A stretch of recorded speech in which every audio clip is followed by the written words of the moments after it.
This is my 600-mile review on the Roadrunner RS5 Max.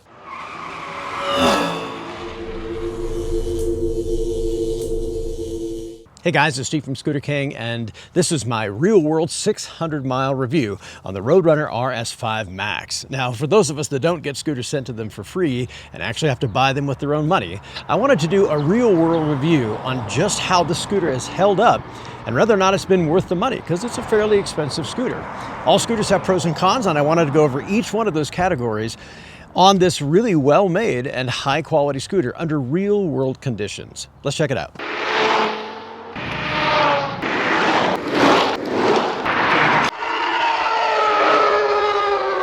The Roadrunner RS5 Max is an impressive scooter. I've owned several scooters prior to this one, including Solar P-Series, Nan Robot, and the Yumi. And of each of those, I've owned enough scooters to realize the importance of good quality components versus budget ones, and what a huge impact that has on your overall riding experience. Of each of them, the RS5 Max is the most refined ride I've had to date. I like the big bright display. It's easy to see, everything's where you need it, and you can see it in bright sunlight. The one thing that's unique to the RS5 series of scooters is the top quality components. So for example, the entire controller mechanism here is metal, including the bracket and mounting systems. And then you've got rubberized dip switches for power, for dual and single motor, for your turn switches, your light, your horn. And this really sets this apart. I've had other scooters that had completely plastic controllers and the buttons themselves immediately break. So kudos to Roadrunner for really using high quality components here. And things like the grips, even things like the grips, these are great quality grips and really as good or better than many of the aftermarket ones. And these are really done, you know, as part of the basic package here. And it really makes a big difference. The palm rest, very comfortable, all the way down to the nut hydraulic brakes here. That makes these just so much easier to use. You've got real precision when it comes to braking. The thumb throttle took a bit of getting used to for me because it's got a dead zone in it for safety to keep you from whiskey throttling, but it's super well made and it's really robust. I found that just resting your thumb on the housing of the throttle and then accelerating from there is much easier than trying to actually use the lever itself. I love the key start and the rest of the components, very well made overall. So downsides, I have noticed that the silkscreen on the rubberized buttons on the controller has started to wear off on the power button, and I wish that the hook where the latch attaches was a little deeper so you could hang bags and things from it a little more securely. So let's talk a little bit about stability. The one nice thing about the RS5 series of scooters is they're actually fairly weighty, and it's a nice balance between the weight of the scooter and its performance. So at over 80 pounds, but not into the hundreds, it's still a portable machine. You can still lift it up, you can still put it into a car or a truck. It's a bit of heft, but you can still do it. And that's important because that weight adds stability when you're riding. And it really speaks to the overall quality and comfort of the ride itself. The heavier the scooter, the more stable and secure it's going to feel. Next, let's talk a little bit about range. You know, a lot of scooters over-advertise their range dramatically, and it makes it really difficult to depend on it as a transportation vehicle, especially if you're doing a lot of like miles in a month. If you're depending on this for transportation, you need something that's got real-world range. And a scooter with, you know, a 52-volt battery that's 18 amp hour, advertising 50 and 60 miles an hour worth of range is just ridiculous. In the real world, it's not even worth talking about. The one thing that sets the RS5, especially the Max, apart is the battery is a good quality battery. They're LG cells, which means the battery isn't going to age as fast. So when it comes to real world range, that's going to make all the difference in the world. So what I've discovered on this scooter is using all the gears without thinking about it and just riding anywhere I want to go as fast as I want to or need to. This scooter gets real world range of plus 30 miles. And that's really unusual, especially when you're talking about high speed riding. And that's a big part of owning a scooter. And next, I think, is deck size. And this is a really big deal for long rides.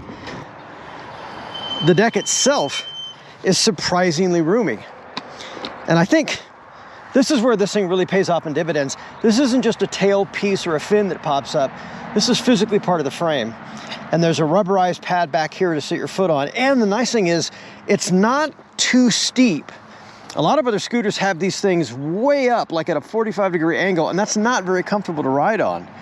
This is much more realistic as it extends the deck almost another 6 or 7 inches.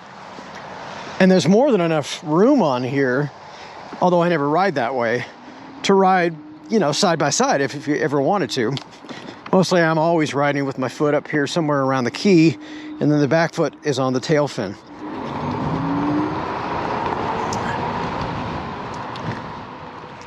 So real quick, let's talk about acceleration, speed, and torque. You might think the top speed is the most important part of a scooter, and it's certainly advertised that way. Woo-hoo! Damn, this thing's fast! Woo!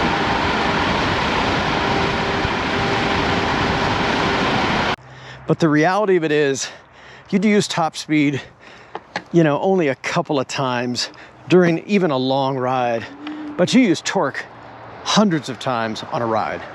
And torque is literally the ability to go from 0 to absolute, you know, street speed just that faster at 30 miles an hour. And this is so much more useful in a real world scenario. And that's the one thing about the RS5 models. These guys have shit tons of torque, especially if you dial this up so that, you know, you really have the fastest start speed in the P settings. This thing just has an insane amount of torque, and that's far more useful in the real world application. When you're trying to get in and out of traffic, torque is much more valuable than top speed. One of my favorite features about the scooter so far has been the removable battery. This is such a big deal if you live anywhere where it cools off in the wintertime and you don't want to leave your scooter outside or in a cold garage or a cold storage unit. You can simply pull the battery out and store it inside for the winter. Simply pull off the super heavy duty connector and removal is a breeze, and the whole thing locks up securely with a keyed entry. Super convenient, and I just love the fact that it's so well integrated into the frame of the scooter itself. The battery just fits perfect. It doesn't rattle around while you're driving over bumps or at high speed. I've worked on some other scooters before where it is just a rat's nest of wires inside, and Roadrunner did a great job on this design, just making it a really tight, clean, and sleek install. The RS5 Max differs from the other RS models in that it has 6.5-inch rims. And the tires are good quality tires. They're good OEM quality nylon tires manufactured by the Chinese manufacturer Wanda. And they're 85 by 65 by 6.5. So they're not super wide or tall, but they're a decent tread. We put a lot of miles on them, and then we switched them out for a dual tread tire that's actually a street tread on the top and a semi off-road on the sides. And these are bigger tires all around, much heavier, as well as wider, which added a ton of stability to the overall ride of the scooter. And these are the ULIP dual tread tires. We've talked about them in the past. I've done a whole episode, so I'll leave that information in the links below. Next up are the shocks and suspension system of the RS5 models. And for me, the design of the C-style suspension, the swing arm in the front and the back, I definitely prefer. They're really comfortable overall to ride, but I will say with my weight range at about 178, 180 pounds, these were a little stiff for me. This is a pretty stiff ride for me, and it took several hundred miles for them to loosen up.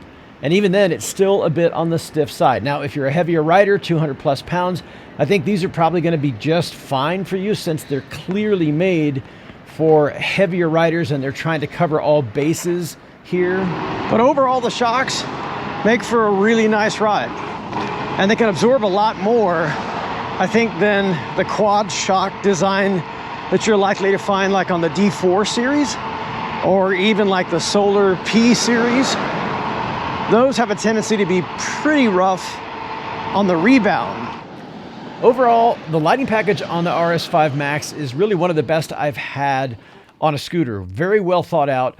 The headlamp is a little deceptive. It looks like a small headlamp at first until you turn it on and realize that it throws really far down the road, and it throws quite a ways in front of you. And it doesn't blind the oncoming traffic as well. A great rear tail light and left and right lights on the back of the scooter as well. The turn signals can be seen really well at night and blink on the sides on and off, and the Roadrunner logo on the side is actually illuminated as well. So a great overall night package, including the front running lights. So overall, the Roadrunner is a top quality machine with really high quality components, and it sets it apart from a lot of other scooters in its price category. I love the nut brakes, without a doubt. Precision braking, super stable, makes you feel like you're in control of your ride. You gotta love these guys. Nice display, visible in the daylight. This is a big deal. I love the deck size. I love the battery and the quality. Those quality LG cells really make a big difference, especially when it comes to range. I love the fact that it's removable, makes storing it for the winter so much easier. And I love the design of the C-style suspension. I love the folding mechanism. All of that's great, but no scooter is perfect. So let's talk about some of the things we might want to change if we could. We already touched upon the tires earlier, and I think that's probably going to be maybe one of the things that you swap out depending on your riding style. So if you do a lot of street riding, you're likely to want to switch out for some street tires like PMTs or something. Although these dual tread tires from ULIP do a great job in balancing that world, you know, the street world and the off-road world, and still providing an incredibly smooth and stable ride, especially in less than perfect conditions. Things like, you know, wet conditions or, you know, leaves and pine needles and that kind of stuff. Dual tread tires pay dividends under those circumstances.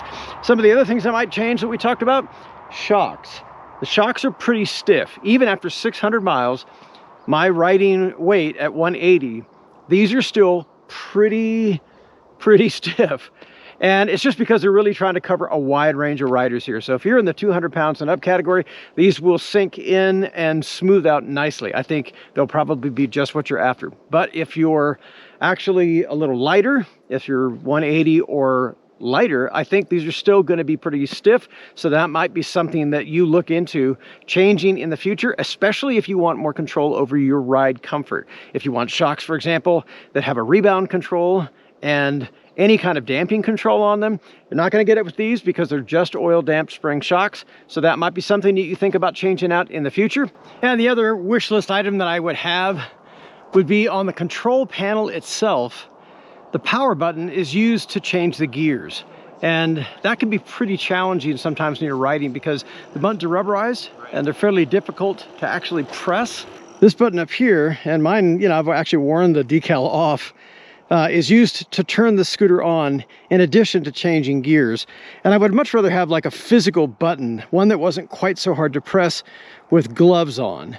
And I know that's kind of a nitpicking thing, but when you're riding on a fairly regular basis, it's something to consider. Hey guys, thanks for hanging out today. And thanks for coming along for the ride. I really appreciate it.